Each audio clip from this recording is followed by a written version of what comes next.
بھائیوں، السلام علیکم ورحمۃ اللہ وبرکاتہ۔ مجھے آج اس موضوع پر نقشائی کا موقع ملا ہے، اس کا عنوان ہے مقام ثالثہ۔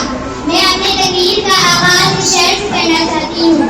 کتنی محبتوں سے پہلا سبق پڑھایا، کتنی محبتوں سے پہلا سبق پڑھایا، میں کچھ نہ جانتی تھی سب کچھ مجھے سکھایا، پہنچا دیا فلک تک استاد نے یہاں تک، پہنچا دیا فلک تک استاد نے یہاں سے، میں واقف نہیں ذرا بھی اتنے بڑے جہاں سے۔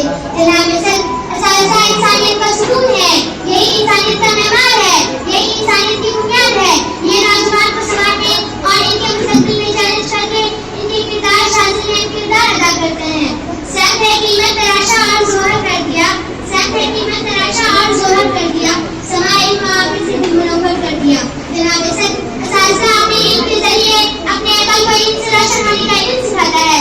حضرت علی کا فرمان ہے، جس نے مجھے ایک لفظ کرایا میں ان کا غلام ہوں، چاہے وہ مجھے بھیجے یا آزاد کرے۔ دین اسلام میں علم کی بہت بڑی فضیلت ہے۔ حضرت محمد صلی اللہ علیہ وسلم کو اللہ تعالیٰ نے علی بنا کر بھیجا۔ دین اسلام میں اس وقت تک علم کی اہمیت رہے گی جب تک دین اسلام کے ساتھ عزت دی جائے۔ جس کی کردار سے آتی ہے صداقت کی میں، جن کی کردار سے آتی ہے صداقت کی میں، ان کی تدریس پتھر بھی بدل جاتے ہیں۔ تو آپ کی بات کہیے۔